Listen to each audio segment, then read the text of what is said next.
She said that you look like a troll in the hair. And I was like, what? And I was so hurt.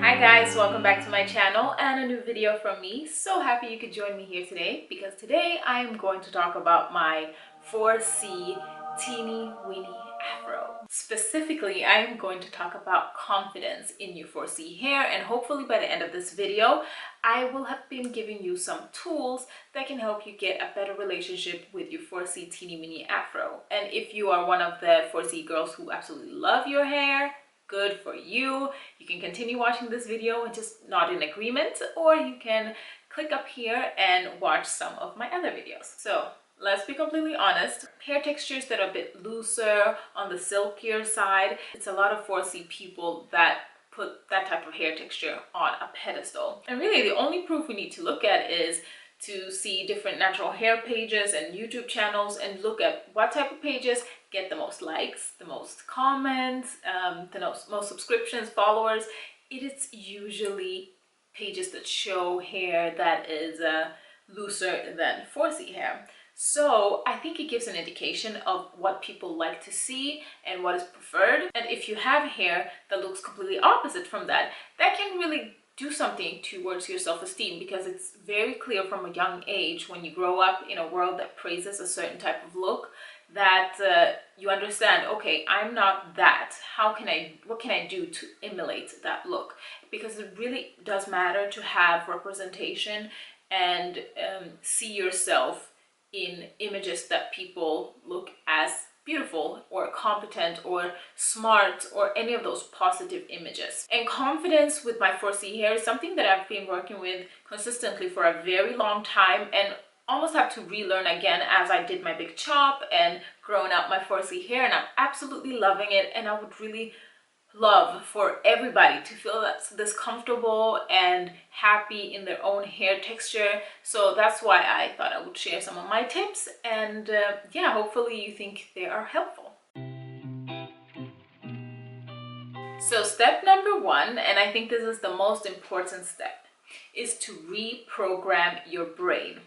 Okay, so this step takes years. It took me years to get there, and it's a very intentional act, because people like you and me are just not going to be everywhere as the universal beauty standard. So I started this step when I was around 16.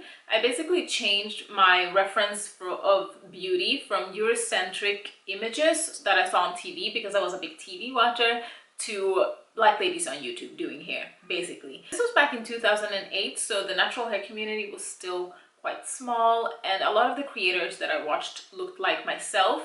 So I found myself, as time was passing, that I was really inspired by the result, but also that I was truly believing that their image, and in result my image, was the beauty standard and the top on the totem pole of beauty. And I'm not saying this to put anyone else down who is not African or black, that they look worse. I actually think that everybody has a unique beauty in their own way. But while everybody else seemed to know how to elevate their beauty and put their standards of beauty forth, Black women are not so good at that. And I think it's super important to know how to elevate your beauty and put it up on a higher standard, just to build up your own self-esteem. And one really good example of this that I noticed a pattern is between me and my friends. For example, we have different group chats here and there, and we'll send links or, you know, whatever things that we think are interesting. And sometimes we'll just send pictures or images of people that we think are super beautiful. And it's very interesting, because all my Habesha girls will send Habesha girls like, oh, look how pretty this person is.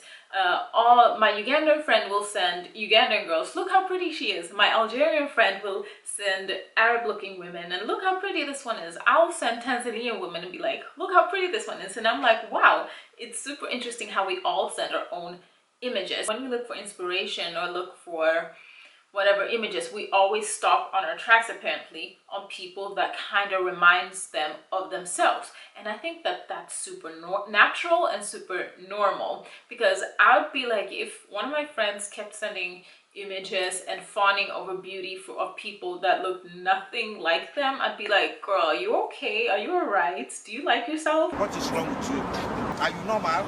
One of my friends who always comes and supports on my channel, hi girl, I know you're here. She is so confident in herself, and all of my girls are very confident and very beautiful, and she, you know, she's not shy to say like, oh, I look good today, I look real good. And when she's feeling herself, she'll be sending a picture and we're like, yes girl. So it's not bad to gas yourself up, scroll through images of people that actually reminds you of yourself, and finding beauty in that, because that's going to help you find beauty in yourself. And some people are not going to like you start to love yourself and reprogramming your brain to actually believe and actually feel deep in your core that this Afrocentric beauty standard is nice, is on the top. Because I remember in high school, this was when I just started doing this natural thing in little Sweden. Nobody was doing it at that time here. And I was really experimenting with all types of hairstyles. Sometimes it was a disaster, sometimes it was great. You know, that was just like the nature of the journey. So this particular time, I think I had a twist out, I want to say, and one of my friends came to me and said like, ooh, this other girl, she said that you look like a troll in the hair. And I was like, what? And I was so hurt. Like, I was really hurt.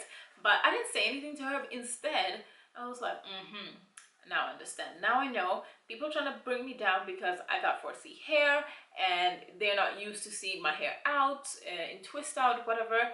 But I'm not going to let that bring me down. Instead, it made me stronger and like, no, I'm going to rock my 4C hair, and I'm not going to let anyone make me feel uncomfortable for what the hair I was born in. So, you know, I know it's hard sometimes to find that confidence, especially if you're all alone doing this, or if you're the only one with a teeny weeny afro.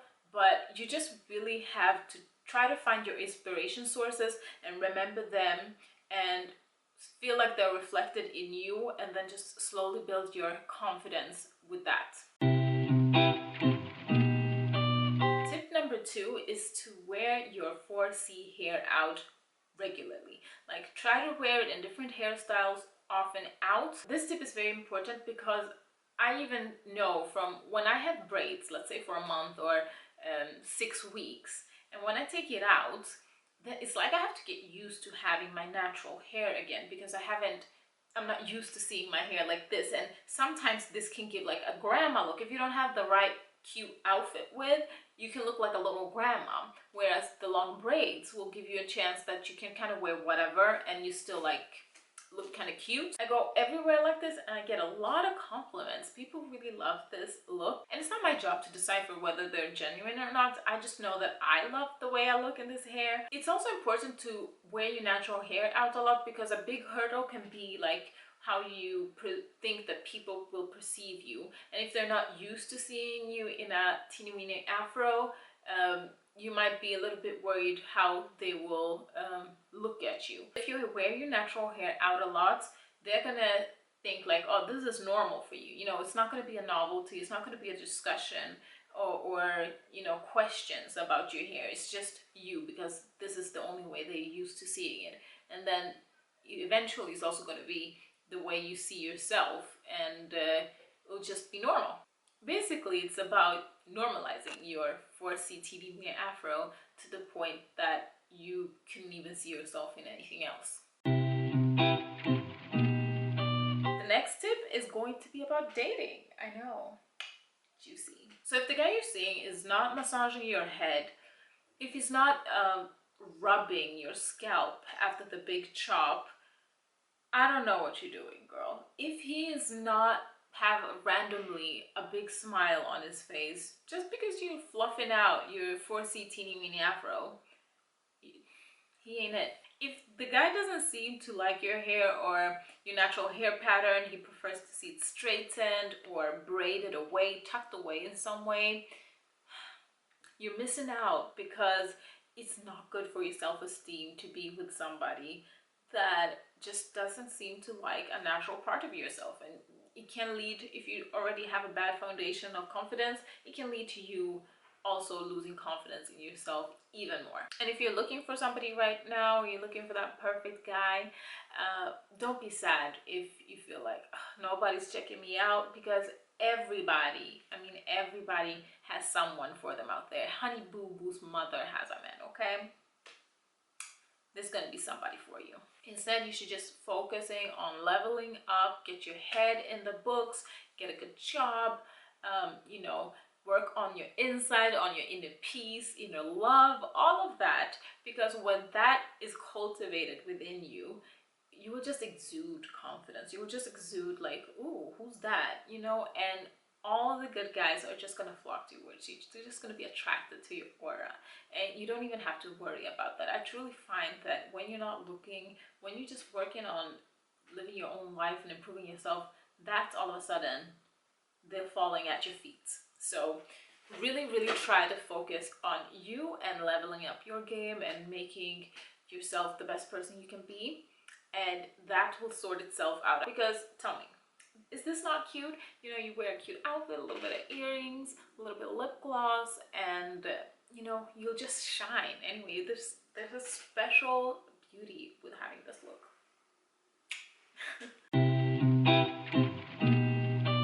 My next tip is to support pages that gas up people with your image, okay? It's all about promotion.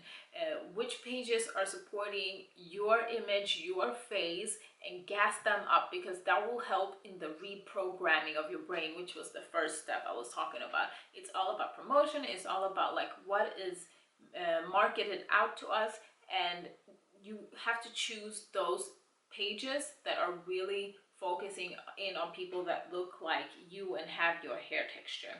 So try to find as many 4C YouTubers as much as possible that make hair videos that help with, you know, how to take care with that, and try to refrain from watching YouTubers or videos that does not have your hair texture, because that will really damage the reprogramming parts that you have to work with. Of course, when you get to a certain point where you really truly start believe that your hair is just as beautiful or even more beautiful than other hair, then it's no problem going to other hair texture videos to get some tips that can be applicable to your hair. Maybe they are low porosity and you also low porosity, and they have some techniques that you can apply to your hair. Do it. But in the beginning, when you're in this step where you're actually trying to reprogram your brain to love yourself, then you should really focus on your pages that are showing 4C hair specifically. So guys, those were my tips in how to grow confidence in your 4C teeny weeny afro. Have you heard any of these tips before? Are you confident in your 4C hair? If you are, please share some tips that helped you in your journey to loving your natural hair pattern just as it is. If you liked this video, please don't forget to click the like, subscribe if you haven't before, and I'll see you in my next video. Thanks for watching, guys. Bye.